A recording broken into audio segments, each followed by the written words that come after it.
Hello class 10 के बच्चों, कैसे हैं आप लोग? बढ़िया एकदम। तो स्वागत है आपको आपके अपने YouTube channel education by SP Yadav पे। मैं हूं एसपी यादव और आज हम लोग करेंगे संस्कृत के 20 महत्वपूर्ण 2 अंकीय प्रश्न।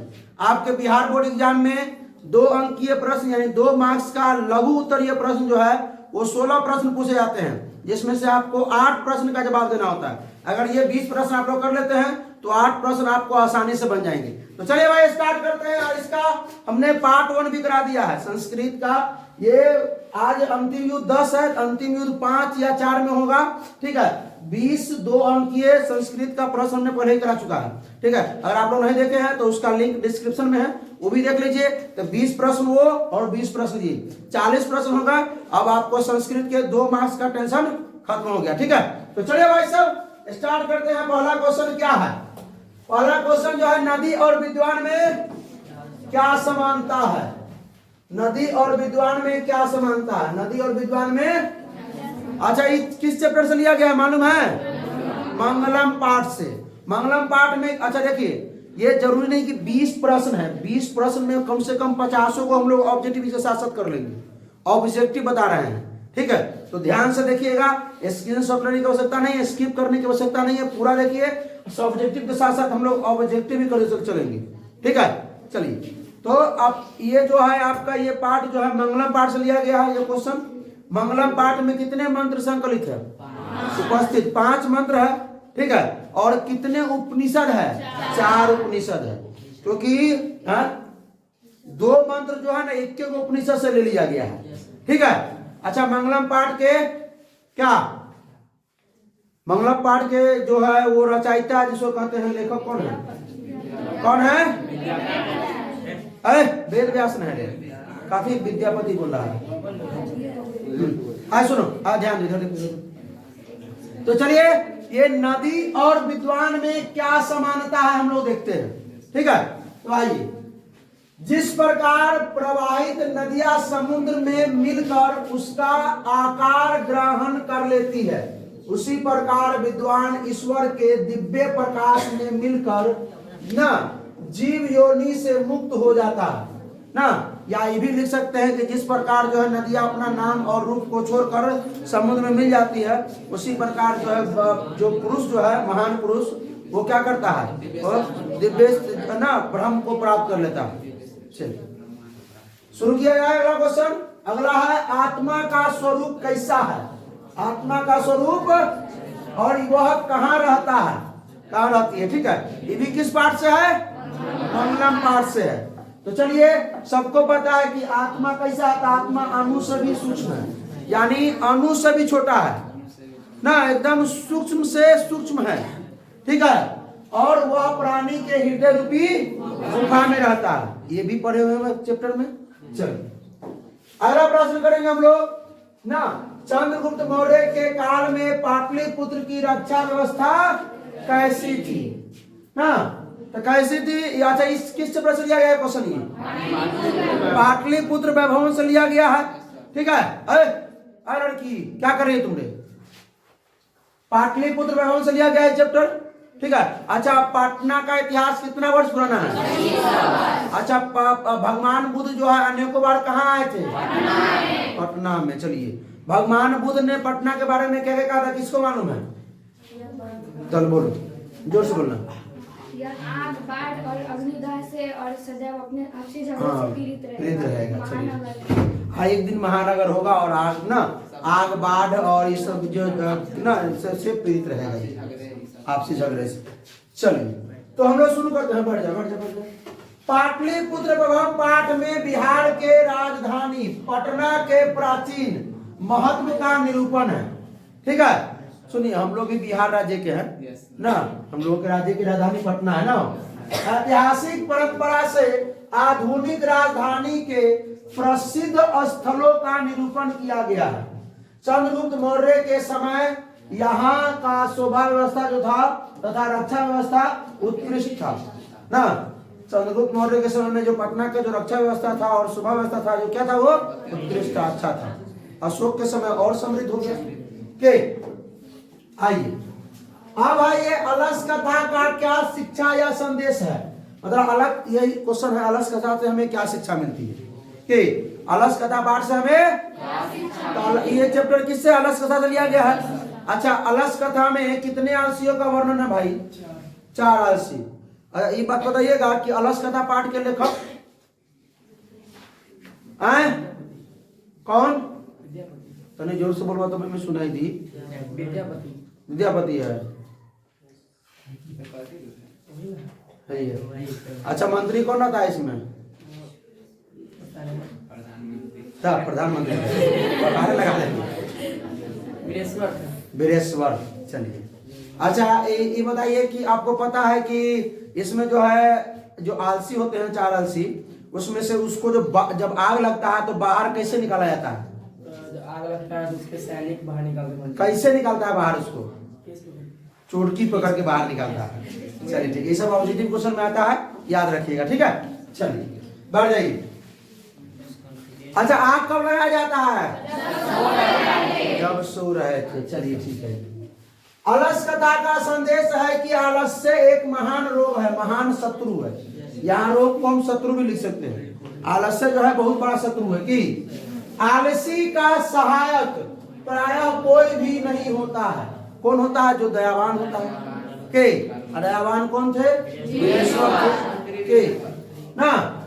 वीरेश्वर कहाँ का मंत्री थे? मिथिला के। चलिए, मैथिली कवि कौन थे?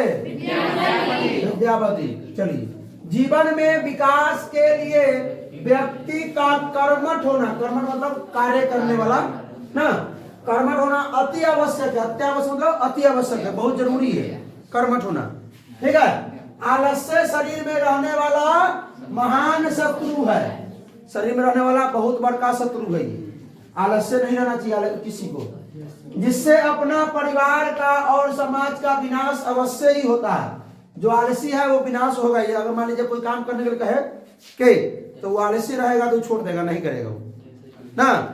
इसलिए ना कबीर कहे हैं कि कल करे सो आज कर, आज करे सो अब, पल में प्रलय होगी बहुरी करेगी कब। हाँ, तो जो काम आपको सोच रहे हैं जो कल करना उसको आज कर ले, जो आज करना वो भी करिए, क्योंकि कल कभी नहीं आता है।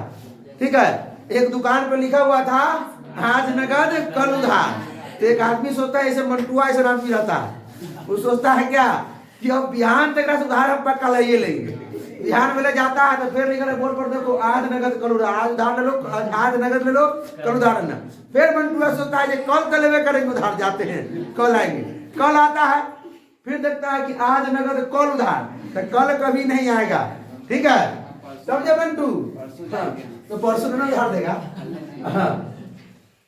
यदि जीवन में विकास की इच्छा रखते हैं तब आलस्य को त्याग कर उद्यम को प्रेरित हो। ठीक है, कर्मष्ठ बनिए, कर्तव्यनिष्ठ बनिए। ठीक है, कार्य करने का प्रारंभ कर दीजिए। आइए, सभी जनों की देशभक्ति कैसी होनी चाहिए भाई? ऑब्जेक्टिव में पूछा गया है। एकांत भाव होनी चाहिए कि ना, तो सभी व्यक्ति की देश के प्रति मित्रता, दया एवं उदार चरित्र जैसे देशभक्ति होनी चाहिए। इसी को ना कहते हैं एकांत भाव कि। लेकिन अब जो है एकांत से नहीं रहता है, क्या रहता है? नहीं, अब तो झगड़ा पाठ पीट कर लेता है। नारायण पंडित रचित व्याघ्रपति पाठ का मूल उद्देश्य क्या है ना? नारायण पंडित ने लिखा है व्याघ्रपति कथा लिखा है। इसमें बूढ़ा बाघ और पथिक का क्या है? कहानी है। इसमें नायक यही दोनों ना है, बूढ़ा बाघ और पथिक। एक जो रास्ते से गुजर रहा राही होता है वो कि। चलिए, व्याघ्रपति कथा का मूल उद्देश्य यह है कि हिंसक जीव अपने स्वभाव को नहीं छोड़ सकता। अपने स्वभाव को जो हिंसक होता है वो नहीं छोड़ सकता। अहिंसक छोड़ देता है लेकिन हिंसक नहीं छोड़ता है। इस कथा के द्वारा नारायण पंडित हमें यह शिक्षा देते हैं कि दुष्टों की बातों पर लोभ में आकर विश्वास नहीं करना चाहिए। ठीक है, जो दुष्ट होते हैं वो आपको चाहेगा कि कैसे भी आपको नीचे गिराए। जरूरी नहीं है कि ये बाघ और बंद करेगा वो, ना समझ में आ रहा है तुम्हें? ठीक है, जो आपसे जलते होंगे, जो आपके प्रति क्या हिंसा का भाव रखते होंगे, वो क्या सोचेंगे कि आपको कैसे पीछे करे। तो दूसरों की बातों में नहीं आना चाहिए। जरूरी नहीं कि हर बात में नहीं ना, कुछ अपने से भी समझना। आपसे अच्छा आपको कोई नहीं जानता है, आपसे अच्छा आपको कोई नहीं जानता, दूसरे की बात क्यों सुनेंगे? कि तो अब दूसरा जो कोई कह रहा है तो पहले सोचिए कि ये हम पर सही है कि नहीं।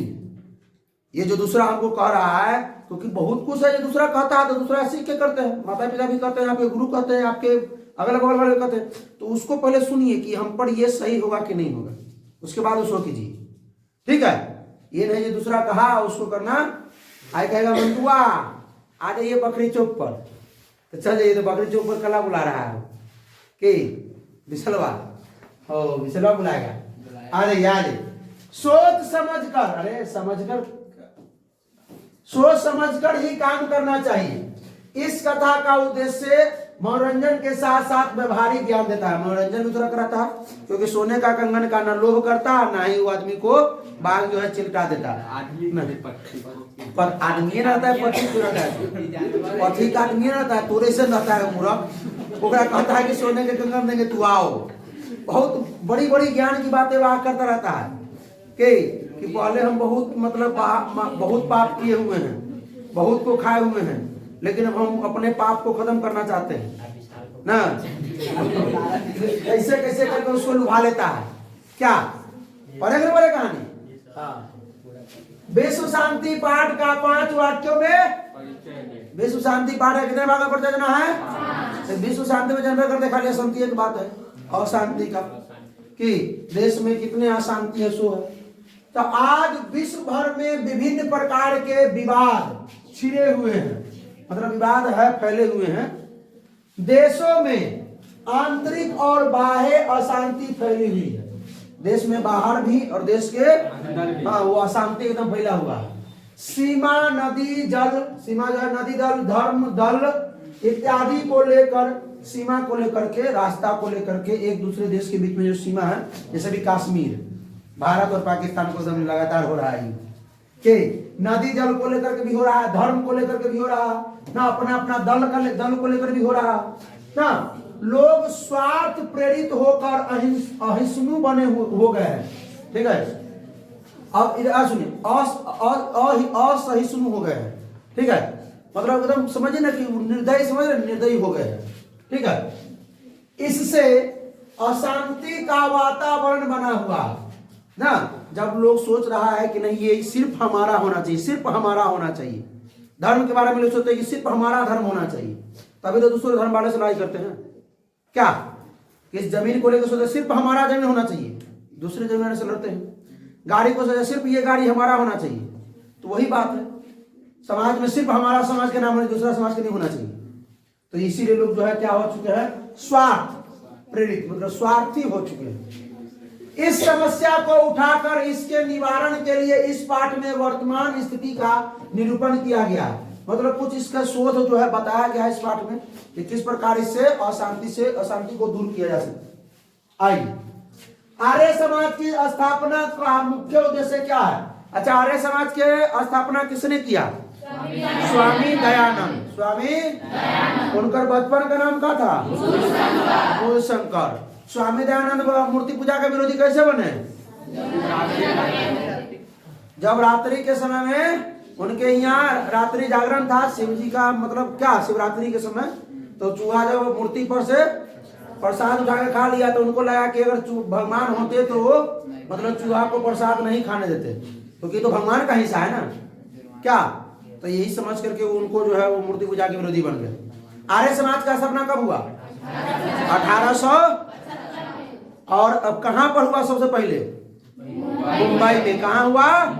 देखिए, बोले थे ना आप लोगों को कि सब्जेक्टिव के साथ साथ ऑब्जेक्टिव भी, तो स्किल पर केवल बढ़ाइएगा, आगे सब कहानी नहीं पता चलेगा आपको कि क्या। अच्छा, ये जो आर्य समाज के जो संस्थापक थे ना, स्वामी दयानंद, उनका जन्म कब हुआ? 1824। 34 नहीं, 24 में। आप मृत्यु कब हो गया?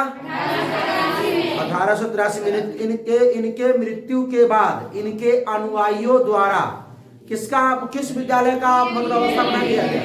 डीएवी विद्यालय का स्थापना किया गया। डीएवी विद्यालय का स्थापना कब किया गया? 1883 में। याद रहेगा ये सब?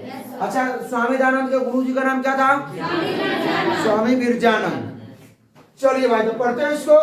आर्य समाज की स्थापना का मुख्य उद्देश्य भारतीय समाज को एक नई दिशा प्रदान करना है कि धर्म, जात पात, छुआछूत, मतलब स्त्री शिक्षा, विधवा का मतलब जो है करना, ये सब इसी में था। तो इनको सब जो क्या कर रहे थे, मतलब इसी को दूर करने के लिए कौन, हमारे स्वामी दयानंद जी निकल पड़े कि नहीं इसको सबको दूर करना है। ठीक है, इसके द्वारा दोष युक्त शिक्षा को दूर करने के लिए नई शिक्षा पद्धति को लागू किया गया ना, जिसमें था कि मतलब इस धर्म के लोग शिक्षा प्राप्त कर सकते हैं, इस धर्म के लोग शिक्षा नहीं प्राप्त कर सकते। ठीक है, अभी हमने एक कॉपरेट आ जाएगा इसमें वीडियो में, लेकिन मतलब बता रहे हैं थोड़ा कि अभी हमने एक ट्रेलर देखा था। ठीक है, बहुत अच्छा पिक्चर बनाया गया है, समझे, जिसका नाम है गुठली। फेसबुक पर थोड़ा बहुत ट्रेलर आता है उसमें, तो हमने देखा, मतलब स्किप करा, तो हमने देखा कि भाई इतना अच्छा बनाया गया, उस लड़का को पढ़ने नहीं दिया जाता रहता, समझे। हाँ देखे ना, क्योंकि उस छोटा धर्म से आता है इसलिए, बहुत गजब। लेकिन पिक्चर नहीं आया, हमने पूरा पिक्चर पूरा देखा है, तो वो सब पर आपको नहीं जाना है। लेकिन एक बात बता रहे हैं कि पहले जो ऐसा था, कहीं ना कहीं कि हमारे दादाजी बताते थे कि पहले ऐसा था। आइए, अंधविश्वास एवं शिक्षा की अज्ञानता को दूर किया गया। अंधविश्वास एवं शिक्षा के अंदर क्या किया, दूर किया गया।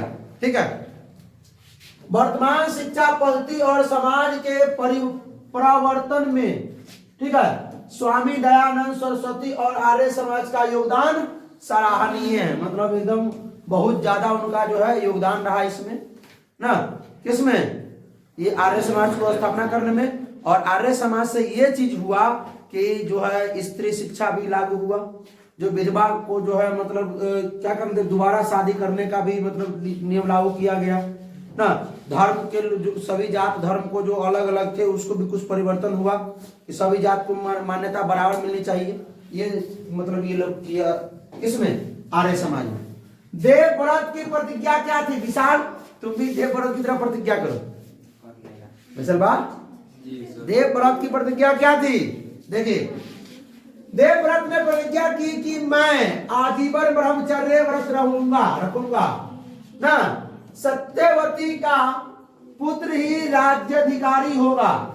इस प्रतिज्ञा के होने से ही धीवर ने अपनी पुत्री सत्यवती का विवाह देवव्रत के पिता शांतनु के साथ करने का क्या कर दिया, निश्चय किया। आइए 10 नंबर क्वेश्चन है, शास्त्रकारा पाठ के आधार पर संस्कृत की विशेषता बताएं। शास्त्रकारा आपका सबसे अंतिम पाठ है, 14 नंबर पाठ। ठीक है, इसमें बहुत बात है। शास्त्रकारा पाठ से 2 क्वेश्चन तो 3 को भी रिवेव करता है। पूछेगा कि भाई आपका मीमांसा के लेखक कौन है, जैमिनी। ठीक है, अकले नहीं कहीं की, देखो संस्कृत ज्ञान का समुद्र है। संस्कृत जो है वो ज्ञान का क्या है, समुद्र है। यह देववाणी है, देवता के द्वारा जो बोली गई वाणी है वो है। ठीक है, यह कर्तव्य और अकर्तव्य की शिक्षा देती है। पता ना संस्कृत किसे, कर्तव्य कर्तव्य, कर्तव्य करते मतलब कर्तव्य और अकर्तव्य की ऑब्जेक्टिव में था ना, है आप लोग करो क्या ऑब्जेक्टिव। वेदांत भी संस्कृत रूप में है। वेदांत की वेदांत वेदांत में होगा। योग दर्शन और न्याय दर्शन, मीमांसा दर्शन आदि सभी संस्कृत की व्यापकता ही है, मतलब सभी संस्कृतियों में। आर्यभट्टीय विज्ञान गणित की पृष्ठभूमि है। भारतीय शास्त्रकारा प्रायः संस्कृत में ही लिखित है। जो आपका चैप्टर है भारतीय शास्त्रकारा, वो भी किसमें है, संस्कृत पाठ में, संस्कृत भाषा में लिखा गया है। भारत महिमा के अनुसार बताए कि हमारी मातृभूमि कैसी है। भारत महिमा पाठ में जो बताया गया हमारे भारत की जो मातृभूमि कैसी है। भारत में जो है वो देवता लोग भी मतलब जन्म लेकर ललायित है ना। भारत में लोग किस प्रकार एकत्र भाव से रहते हैं, ये सब के बारे में बताया गया किसमें, भारत महिमा पाठ में। तो भारतवर्ष प्रसिद्ध राष्ट्र है। भारतवर्ष जो है हम लोगों का देश जो वो प्रसिद्ध राष्ट्र है। ठीक है, भारत के बारे में बहुत लोगों ने बयां किया है, बहुत अपने अपने जो आत्मकथा में ऑटोबायोग्राफी जिसको कहते हैं वो लिखते हैं ना, उसमें लिखा है बहुत लोगों ने भारत के बारे में। ठीक है, यह निर्मला वत्सला मातृभूमि वाली है। यहाँ एकता में जीवन संचरित होती है, एकता में। ठीक है, पहले जैसे थी एकता, पहले के पिक्चर देखिएगा कि पहले, अब तो भाई ईटा के मकान बन रहा है सब। पहले किसी का, जब लोग हम बचपन बच्चे थे तो, अभी तो बच्चे नहीं है, तो हम लोग देते थे किसी का जो छप्पर का जो घर होता था ना टाटी का, तो छप्पर को चढ़ाने के लिए 20 गो लोग गांव में जुट जाते थे, 30 गो लोग, कोई हाथ से कोई चारी लगा ले, लेकिन उसको छप्पर को चढ़ा देना है। भूस्कार होता है भूसा रखने वाला, उसके खोप को चढ़ाने के लिए भी 20 लोग जमा हो जाते थे। पहले एकता था, भाव, एकता भाव था कि ये चीज था। अब पहले लोग एक दूसरे के लिए मतलब क्या करते थे, जीते थे, एक दूसरे के सहारा बनते थे। अब सहारा नहीं बनते हैं। आज अगर कोई एक्सीडेंट कर जाए तो उसको मोबाइल निकालेगा, वीडियो बनाना शुरू कर देगा, ये नहीं देखेगा उसमें प्राण है कि नहीं, हमको बचा हुआ है कि नहीं, कि लेके इसको हॉस्पिटल, पहले वीडियो बना उसको के चलो। तो यहाँ धरती सोना उपजाती है। अब ये नहीं जो सोना उपजाती है नाक में पहनने वाला कान पे, वो सोना नहीं रे, सोना क्या ना, सुनिए ध्यान से, सोने से भी बड़ा चीज उपजाती है जो है अन्न, जिसको भोजन लोग भोजन करता है ना। हमारे भारत देश के अलावा कोई ऐसा देश नहीं है जो अन्न उपजाता है भोजन करने वाला, नहीं उपजाता होगा तो 1-2%, लेकिन भारत जो है मतलब जितना उपजा देता है उतना ही में जो है सब खाता है, समझे। भारत अगर खेती नहीं करेगा तो कहानी सब खत्म। कितनों तुम मोबाइल आविष्कार कर रहा है, टीवी आविष्कार कर रहा है, नेट का आविष्कार कर दिया, ये सब का आविष्कार कर दिया, जिसे हम देख रहे हैं कि, लेकिन क्या तुम जीवित किस पर हो? भारत के लोगों पर आश्रित हो। भारत लोग आज करना बंद कर दे, खेती करना, करने से तुम लोग चिलपना शुरू हो जाओगे कि भारत के लोगों को पैसे की आवश्यकता है, आप लोगों को अन्न की आवश्यकता है कि हाँ। चलिए इसीलिए बोला भारत में गंगा यमुना जैसी पवित्र नदियां यहाँ बहती है। हमारी मातृभूमि हर तरह से क्या है, भरी पूरी है, कहीं से कोई कमी नहीं। भारत में सोना की कमी थोड़ी ना था, भारत में सोना की कमी थोड़ी ना था। हम लोग इनमें के इतिहास में पढ़े हैं कि भारत में जो है ना, पहले जब कोई लोग आता था दूसरे देश से, पहले तो, अब तो इतना है लेकिन अभी भी 70% पानी है भारत में ना।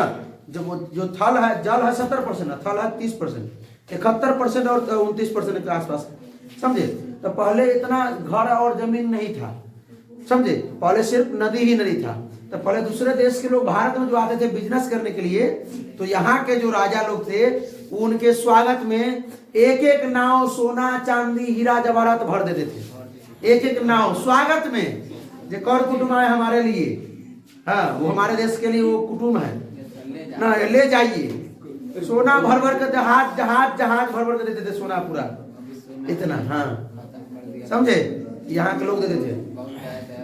एक बात नहीं बोलना चाहिए, लेकिन इंग्लैंड की रानी जो बैक्टीरिया थी, द्वितीय जो थी, वो यहाँ से जो कोहिनूर रहा था वो चोरी करवा के मंगवा ली।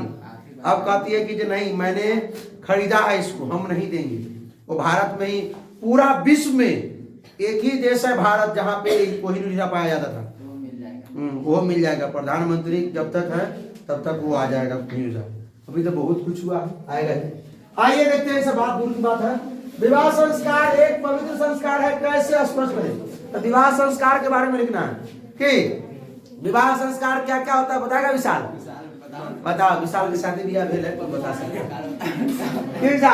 चलिए, विवाह संस्कार एक पवित्र संस्कार माना जाता है। विवाह संस्कार जो है एक पवित्र संस्कार माना जाता है, क्योंकि इसी संस्कार से लोग गृहस्थ जीवन में प्रवेश करते हैं, कि अपने जीवन को आगे की ओर मतलब जो है बढ़ाते हैं। कि इस संस्कार में अनेक प्रकार के कर्म कांड होते हैं। इसमें वागदान होता है, मंडप निर्माण होता है, वधु गृह में वर पक्ष का स्वागत होता है। वधु गृह मतलब, वधु मतलब दुल्हन के घर में दूल्हा का स्वागत, के वर मतलब होता है दूल्हा, दूल्हा पक्ष का स्वागत। वधु के मतलब दुल्हन के घर में दूल्हा पक्ष का स्वागत होता है। फिर हंसता है, शादी ब्याह जब पूरा होगा तो कहाँ जाएगा, बारात ना होगा, मंजुआ के। हाँ चलिए आगे देखिए, कहाँ हम लोग थे, स्वागत। हाँ स्वागत, वर वधु का परस्पर निरीक्षण होता है, कन्या निरीक्षण जिसको कहते हैं। कन्यादान उसके पिता करते हैं, अग्नि प्राशन मतलब अग्नि होता है ना, वही क्या बोलते हैं उसको, हवन में 7 फेरा होता है। पानी ग्रहण होता है, लाजा होम, सिंदूर दान इत्यादि कई प्रकार के जो होता है वो क्या होता है, कर्म कांड होते हैं, शामिल होते हैं। सभी जगह प्रायः एक समान विवाह संस्कार का आयोजन होता है। लेकिन अब तो मतलब बहुत पंडित जी कम कर दिए हैं। जितना शादी में विधि पहले रात भर शादी मतलब होता था। अब अगर बाराती अगर 10 बजे पहुंचे तो ये शादी होने 5 बजे भोर हो जाएगी। अगर बाराती 4 बजे भोर में पहुंचा तो ये 5 बजे शादी खत्म कि 1 घंटा में सब विधि हो जाता है। और पंडित जी के हाथ में 100 रुपये में कैसे मार देते हैं कि संस्कृत साहित्य में महिला के योगदान का वर्णन करें कि आइए, समाज रूपी गाड़ी पुरुषों एवं स्त्रियों द्वारा चलती है। अच्छा, 21 पाठ से लिया गया पता है, संस्कृत साहित्य लेखिका से। आइए भाई, संस्कृत साहित्य में प्राचीन काल से ही साहित्य समृद्धि में स्त्रियों की भूमिका सराहनीय है। अच्छा बताइए, समाज की गाड़ी किससे चलती है, स्त्री और चलिए आगे आइए। इस सब ऑब्जेक्टिव क्वेश्चन में आता है भाई, बता रहे हैं। वैदिक युग में मंत्रों के वाचक न केवल ऋषि अपितु बल्कि, अपितु मतलब या किंतु परंतु ऋषिकाएं भी है। मतलब सिर्फ ऋषि नहीं, ऋषि की पत्नी है, पत्नियां ऋषिकाएं भी है। जैसे यामी, अपाला, इंद्राणी, उर्वशी एवं मैत्रेयी। स्त्रियों के मंत्र दर्शन आज के ना जाज्वल्यमान नक्षत्र की भांति दीप्तिमान है। याज्ञवल्क्य की पत्नी ने स्वयं अपने पति से आत्म तत्व की शिक्षा ली है। याज्ञवल्क्य की पत्नी जो है वो क्या किए हैं, अपने पति से जो है वो क्या आत्म तत्व की शिक्षा ली है। कहा है उसको पेपर करने में, अब हुआ। जनक की सभा को बढ़ाने वाली गार्गी का नाम बड़े आदर से लिया जाता है। लौकिक साहित्य में भी विदुषी क्षमाराव, पंडिता जो क्षमाराव है अत्यंत प्रसिद्ध है, अति प्रसिद्ध है। पंडित क्षमाराव के पापा का नाम पंडित शंकर पांडुरंग। अच्छा चलिए, पंडित किसे कहा गया है, पंडित किसे कहा गया है, जो सब कुछ जानता है ना, सभी तत्वों के बारे में जानता है उसको पंडित कहा गया। सभी जीवों के तत्व को जानने वाले, अपने कर्म को योग के तरह जानने वाले और मनुष्य के उपाय को जानने वाले मनुष्य पंडित है। ये पंडितों के लक्षण है। चलिए 15 नंबर प्रश्न पे हम लोग प्रस्थान कर रहे हैं, ठीक है। शिवम कुमार चौरसिया, देवगण भारत के गीत क्यों गाते हैं? पठित पाठ के आधार पर ना 3 से 5 वाक्यों में इसका क्या लिखना है ना, उत्तर दिखना है। तो ये जो क्वेश्चन है वो किस पाठ से लिया गया है, भारत महिमा से। किस पाठ से लिया गया है, भारत की भूमि स्वर्ग और मोक्ष प्राप्त करने का साधन है ना। भारत में जन्म लेने वाला स्वर्ग में जन्म लेता है और भारत में जन्म लेने वाला मोक्ष, मरने के बाद मोक्ष प्राप्त कर लेता है, आत्मा को शांति जिसको बोलते हैं। कि यहाँ की भूमि सदैव पवित्र है और पवित्र और ममतामयी है कि ना, यहाँ जो है मतलब प्यार दुलार ममता जो है वो भरा है, ठीक है। भारत में जन्म लेकर लोग धन्य होते हैं और हरि हरि मतलब भगवान की सेवा करते हैं। भारत के अलावा और कहीं देश में भगवान को लोग नहीं मानता है कि मानता है, मानता है नेपाल में। भारतीय धर्म और जाति के भेदभावों को मानते हुए एकता के भाव में रहते हैं, इसलिए देवगण भारत के गीत गाते हैं और यहाँ पे जन्म लेने के लिए ललायित है। आइए प्रस्थान करेंगे हम लोग प्रश्न नंबर 16 पर। विज्ञान की शिक्षा देने वाले शास्त्र का परिचय दे। विज्ञान की शिक्षा देने वाले शास्त्र का किस पाठ से लिया गया है, शास्त्रकारा। प्राचीन भारत में विज्ञान की विभिन्न शाखाओं की पुस्तकों की रचना हुई है। आयुर्वेद शास्त्र में चरक संहिता और सुश्रुत शास्त्रकार के नाम से ही प्रसिद्ध है। किससे? ये जो है ना आयुर्वेद में चरक संहिता जो है ना, और जो सुश्रुत है ना, सुश्रुत वो किससे प्रसिद्ध है? वो शास्त्रकार के नाम से ही प्रसिद्ध है। वही उसको मतलब चरक संहिता को चरक संहिता नहीं कहता, उसको शास्त्रकारा ही लोग कहता है। वही रसायन विज्ञान और भौतिक विज्ञान अंतर्भूत है। अंतर मतलब उसके अंदर वो समाहित है। ज्योतिष शास्त्र में खगोल विज्ञान, ज्योतिष शास्त्र में कौन आता है? खगोल विज्ञान, गणित इत्यादि शास्त्र है। आर्यभट्ट की पुस्तक आर्यभट्टियम नाम से विख्यात है। अब पूछेगा कि आर्यभट्टियम के लेखक कौन है? आर्यभट्ट। ठीक है। वास्तु शास्त्र भी यहाँ व्यापक शास्त्र है। कृषि विज्ञान पराशर के द्वारा रचित है। कृषि विज्ञान के लेखक कौन है? पराशर। इसी में है मीमांसा के लेखक जैमिनी। ठीक है। ये सब पतंजलि वगैरह ना, कपिल, ये सब जो भी लिखे हैं, ये सब पढ़ लीजिएगा। शास्त्र मनुष्य को किन किन चीजों का बोध कराता है? शास्त्र जो है मनुष्य को किन किन चीजों का? तो शास्त्र मनुष्य को काव्य और अकर्तव्य, कर्तव्य लिखिए ना इसको, कर्तव्य और अकर्तव्य का बोध कराता है। ठीक है। कृत्रिम शास्त्र अर्थात ऋषियों द्वारा लिखे गए शास्त्र तथा वेद स्वरूप शास्त्र अर्थात ईश्वर प्रदत्त शास्त्र का भी बोध कराता है।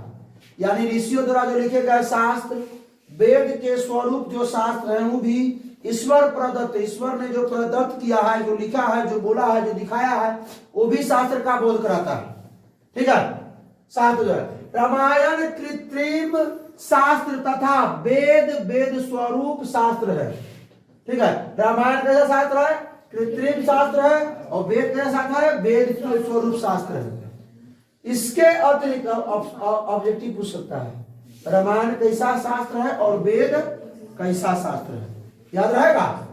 चलिए। इसके अतिरिक्त शास्त्र वेदांग तथा दर्शन एवं वैज्ञानिक शास्त्रों का भी बोध कराता है। ठीक है। आप एक और पिक्चर मतलब हमने देखा है, आप लोग नहीं देखिएगा, हमने देखा, उसमें बताया है शास्त्र के बारे में। नाम है उसका जीनियस। उसमें का जो नायक रहता है, जो हीरो रहता है, वो मतलब पुजारी भी रहता है, थोड़ा सा रोल उसका मिलता है, और संस्कृत में सारा चीज बक देता है एक फंक्शन में। मतलब कोई होता रहता है उसमें, उसको लोग गिराने की कोशिश करता रहता है, लेकिन संस्कृत में वो बताता है कि संस्कृत से ही विज्ञान का, गणित का, आपके जितना भी इतिहास है सबका जन्म हुआ है। पहले इतिहास नहीं था, पहले गणित नहीं था, पहले विज्ञान नहीं था, सबसे पहले संस्कृत था। संस्कृत से ही सबका जन्म हुआ। उसके बाद ही गणित के लेखक आर्यभट्ट, अगर पटर सटर सब हुए ना, समझे? पहले संस्कृत ही था, सब विषय संस्कृत में निहित था। उतना देर में वो बता देता है। ठीक है। आगे कर्ण की दानवीरता का वर्णन करें। कर्ण की दानवीरता का, कर्ण सबसे बड़ा दानी है इस पृथ्वी पर, सबसे बड़ा दानी अगर कोई है तो कर्ण है। कि ना, एक समझिए तो एक प्रकार का वो अपना जीवन ही दान दे रहा है। कि क्या? तो कर्ण किससे लिया गया? कर्ण से दानवीरता से। कर्ण की दानवीरता जगत प्रसिद्ध है। अच्छा, किसको दान में देता है और क्या देता है मालूम है आप लोगों को? कराइए, किसको देता है दान में? इंद्र को। इंद्र को। इंद्र डांटे, इंद्र आते हैं मांगने? नहीं। क्या? ऋषि मुनि के भेज। हाँ, ब्राह्मण का भेज धर के आते हैं उससे मांगने के लिए। बैठ जाइए। क्या दान देता है? पहला बार सहस्त्र गौ। अरे पहला बार नहीं दिए, दान में क्या देता है? कवच कुंडा। हाँ, बैठ जाइए। वही तो मांगने के लिए भी करते हैं। पहला बार तो सहस्त्र गौ मतलब कहते ले जाए ना, हाँ, मतलब उसके बाद कहते हैं घोड़ा ले लीजिए, उसके बाद हाथी ले लीजिए, लेकिन उनको तो लेना आता है कवच कुंडल। आइए, क्योंकि उसने अवैध कवच और कुंडल भी इंद्र को दान में दिया है। कर्ण अभेद मतलब क्या? अभेद मतलब अभेद्य, मतलब जिसको भेद नहीं सकता, जिसको छेद नहीं कर सकता। कितनों तीर बाण चलाइए उसको छेद नहीं कर सकता कोई। वो समझिए तो अमर था। ठीक है। देखिए, कर्ण जानता था कि जब तक उसके पास क्या है? कवच कुंडल विद्यमान है, तब तक उसका कोई कुछ भी नहीं बिगाड़ सकता। कोई कुछ नहीं बिगाड़ सकता। हाँ, कर्ण को यह आभास हो गया कि कृष्ण ने इंद्र के माध्यम से कवच और कुंडल मांगा है। कर्ण को लग गया था कि भाई जब इतना कुछ हम दे रहे हैं इनको, पूरा पृथ्वी भी देने के लिए तैयार हो गया था। अंत में कहा था कि हम अपने मतलब अपना सिर आपको दे रहे हैं, नहीं ये भी हम नहीं लेंगे। तब ये समझ गया कि नहीं इनको क्या चाहिए, ये जरूर किसी की कला है ना, चाल है जो हमसे मतलब कवच कुंडल मांगता। बोले कवच कुंडल दे। हाँ, आभास हो गया कृष्ण ने माध्यम से क्या किया, कवच और कुंडल मांगा है। कृष्ण चाहते थे कि पांडव विजयी हो, पांडव विजयी हो। यह जानते हुए भी कर्ण ने कवच को कुंडल का दान भी किया, इसलिए उसकी दानवीरता विश्व प्रसिद्ध है। ठीक है, बात समझे।